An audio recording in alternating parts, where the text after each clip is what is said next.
Back news ఆకాశానికి చిల్లు పడినట్టుగా కుండపోత వాన మహానగరంపై విరుచుకుపడింది. తెల్లారేసరికి వీధులు చెరువులా మారాయి. లోతట్టు ప్రాంతాల్లో ఇళ్లలోకి నీళ్లు చేరాయి. ఇక డ్రైనేజీల సంగతి సరేసరి. మ్యాన్ హోళ్లు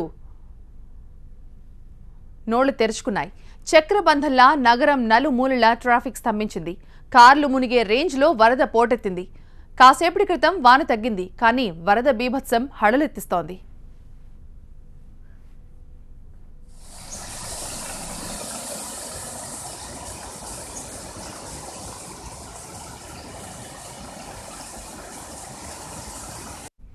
రుతుపవనాల రాక ఆలస్యమైన ఉపరితల ఆవర్తనం కారణంగా ఇవాళ రేపు హైదరాబాద్లో భారీ వర్షాలు కురుస్తాయని వాతావరణ శాఖ ముందే తెలిపింది. తెల్లవారుజాము నుంచే మొదలైన వాన జల ఖడ్గంలా విరుచుకుపడింది. వాన వెలిసింది, కానీ ముప్పు ఇంకా వెంటాడుతూనే ఉంది. రోడ్లు పూర్తిగా మునిగిపోయాయి. ఎక్కడ ఏ మ్యాన్ హోల్ ఉందో అర్థం కాని పరిస్థితి. ఎటు చూడు పోటెత్తుతున్న వరదతో రోడ్లు కాలువలు తలపిస్తున్నాయి. ఇక ట్రాఫిక్ ఎక్కడికక్కడే జామ్ అయిపోయింది.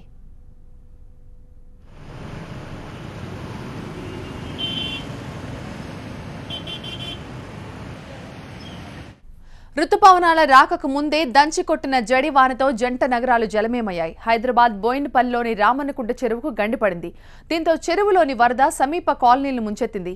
భారీ వర్షం నీటికి తోడు వరద మోకాళ్లలోతు నీళ్లు ప్రవహిస్తున్నాయి. కాలనీ వాసులు నానా ఇబ్బందులు పడుతున్నారు. తెల్లారింది మొదలు బయటకు వెళ్లాలంటే తీవ్ర ఇబ్బందులు పడుతున్నారు.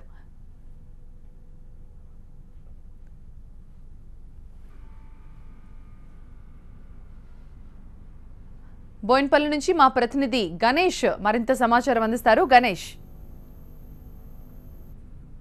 ప్రారంభంలోనే న్యూ బోయినపల్లిలో అతిపెద్ద సమస్య మనకు తలెత్తుంది. ఇప్పుడు మనం రామన్నకుంట ప్రాంతంలో ఉన్నాం. ఈ చెరువుకు పడిన ఒక గండిని మనం చూడొచ్చు. ఒకసారి అతిపెద్ద గండిగా ఇక్కడ మనకి ఈ చెరువు పడిన దృశ్యాలు మనం చూస్తున్నాం. ఈ నీరు ఇక్కడ నుంచి రోడ్డు పైన ప్రవహిస్తూ ఇతర కాలనీలోకి వెళ్తున్న దృశ్యాలు. మరోవైపు ఇంత నీరు వెళ్లడం వల్ల రోడ్డు పైన పూర్తిగా ట్రాఫిక్ స్తంభించిపోయి కనిపిస్తుంది. మనకు కిలోమీటర్ మేర మనం చూడొచ్చు.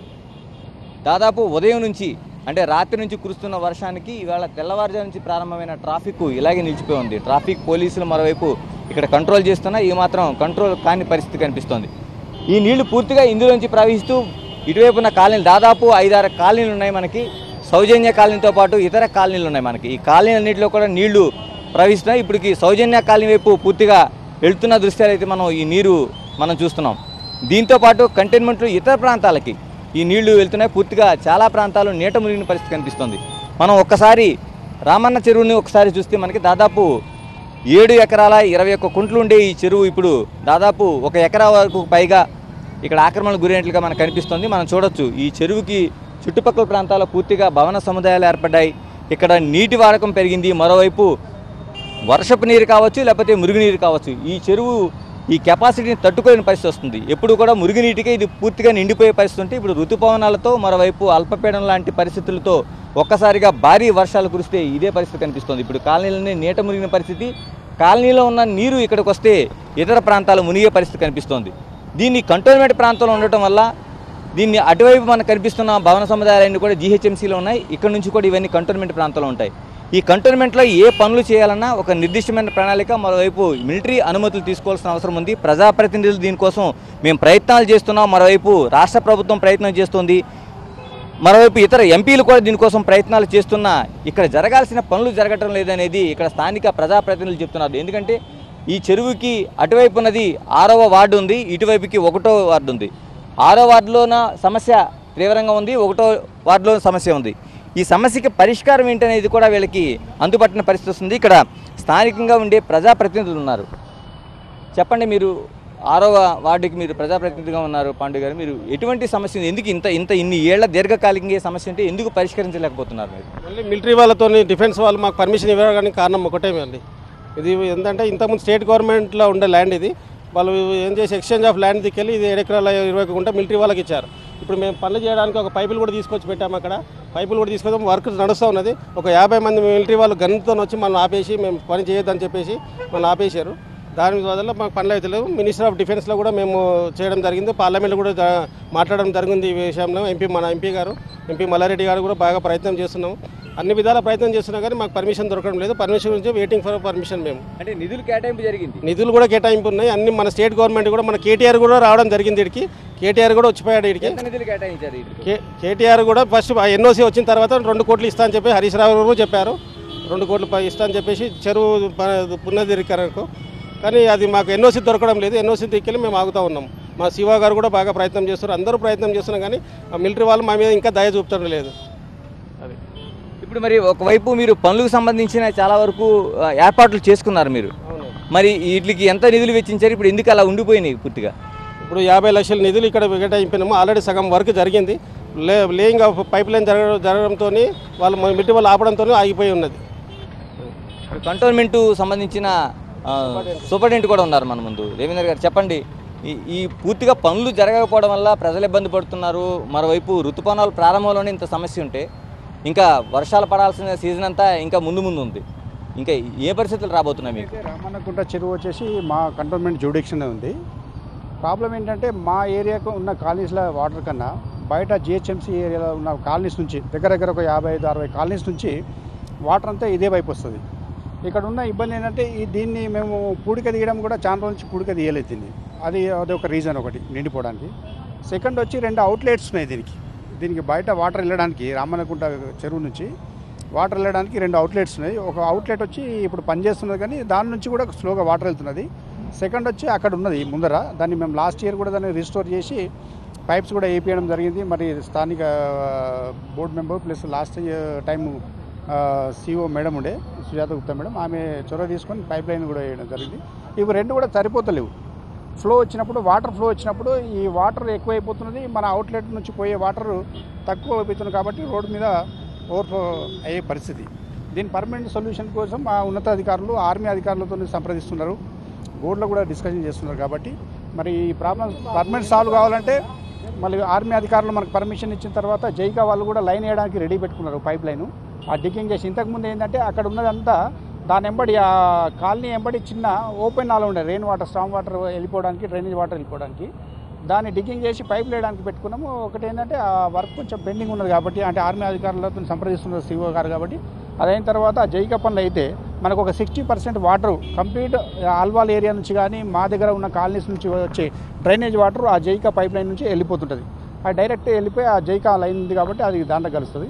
ఇందులో స్టామ్ వాటర్ వస్తుంది కాబట్టి దానికి ఈ అవుట్లెట్స్ 2 ఇక్కడ అక్కడ 2 అవుట్లెట్స్ మాత్రం క్లియర్ చేస్తే అప్పుడు ప్రాబ్లం సాల్వ్ అవుతుంది. ఇలా ఇప్పుడు కంటోన్మెంట్కి సంబంధించి ఒక పరిపాలన వ్యవస్థ ఉంది. మీరు సూపరింటెండెంట్గా ఉన్నారు, ఇక్కడ చూడాల్సిన పరిపాలన వ్యవస్థ ఉంది. అంటే మిలిటరీ వాళ్ళకి ఇప్పుడు ప్రత్యేకంగా ఉండే అభ్యంతరాలు ఏమన్నా? ఇప్పుడు నిధులు మీవి, పనులు మీరే చేస్తారు, ఇన్నున్నా సరే అభ్యంతరం ఏంటి వాళ్ళకి? ఇది అంటే ఇక్కడున్న ఉన్నతాధికారులు వాళ్ళు మరి పూనాకు సంబంధించి మళ్ళీ ఢిల్లీకి సంబంధించిన అధికారులతో సంప్రదింపులు చేస్తున్నారు. ఎక్స్చేంజ్ ఆఫ్ ల్యాండ్ కింద స్టేట్ గవర్నమెంట్ వాళ్ళకి ఇచ్చారు కాబట్టి వాళ్ళు కూడా మరి పై అధికారులతో వాళ్ళు పైనుంచి అధికారులతో పర్మిషన్ తీసుకున్న తర్వాత మాకు పర్మిషన్ ఇచ్చే పరిస్థితి ఉంది. ఈ విషయం నేను కాకుండా నా పైన ఉన్నతాధికారి సిఓ గారు ఉన్నారు. రెగ్యులర్గా ఆర్మీ అధికారులతో సంప్రదింపులు జరుపుతున్నారు. నిన్న కూడా వచ్చి సార్ విజిట్ చేసిండ్రు, ఇక్కడికి వచ్చి చూసిండు, మళ్ళీ ఏం చేయాలని చూస్తున్నారు. టెంపరీగా మాత్రం మేము అర్ధరాత్రి కూడా మా శానిటేషన్ సంబంధించిన కంటోన్మెంట్ బోర్డు శానిటేషన్ సంబంధించిన సిబ్బంది వస్తున్నారు. వాళ్ళు ఇప్పుడు కూడా ఇంతవరకు కూడా పనిచేసి ఉన్నారు. ఇప్పుడు కూడా వాళ్ళు వచ్చి ఈ పిస్టియా మొక్కలు కానీ అవుట్లెట్కు దగ్గరకు వచ్చిన ఏదైనా చెత్తం తొలగించి నీళ్లు సాఫీగా పోయే ప్రయత్నం చేస్తున్నారు. మనం ఇప్పుడు న్యూ బోయినపల్లిలో ఒక ప్రత్యేక పరిస్థితిని చూస్తున్నాం. ఎందుకంటే పూర్తిగా నిధులు ఉన్నాయి, పనిచేయడానికి సిద్ధంగా ఉన్నారు. కానీ కంటోన్మెంట్ ప్రాంతంలో ఉండటం వల్ల కంటోన్మెంట్కి ప్రత్యేకంగా పరిపాలన వ్యవస్థ ఉంది. ఇంత వ్యవస్థ ఉన్నా సరే మిలిటరీ వాళ్ళు దీనికి అనుమతి లేకపోవడం వల్ల ఇక్కడ పనులు నిలిచిపోయినాయి. ఋతుపవనాలు ప్రారంభంలో ఇంత ఇబ్బంది పడుతున్నారు. మనం ఒక్కసారి ఇటువైపుగా చూడొచ్చు. మనకి ఒక 50 లక్షల రూపాయలతో ఏవైతే పనులు జరగాల్సి ఉందో ఈ రామన్నకుంట చెరువుకు సంబంధించి మొత్తం మెటీరియల్ అంతా ఏర్పాటు చేసి ఉంచారు. దాదాపు కేటీఆర్, ఇక్కడ మంత్రి కేటీఆర్ వచ్చారు, ఈ పరిస్థితిని సమీక్షించారు. 2 కోట్ల రూపాయల వరకు నిధులు మంజూరు చేస్తామని చెప్పారు.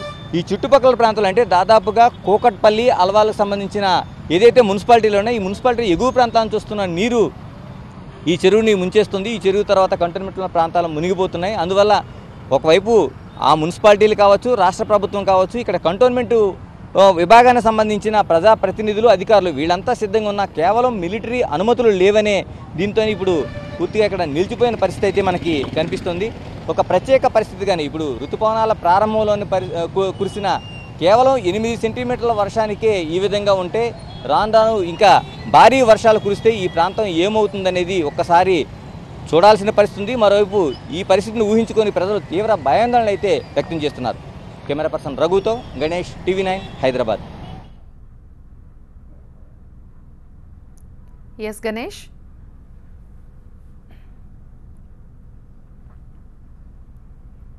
హైదరాబాద్లో పలు ప్రాంతాల్లో ఈ ఉదయం కురిసిన వర్షం కారణంగా తలెత్తిన ఇబ్బందులు మనం చూస్తున్నాం.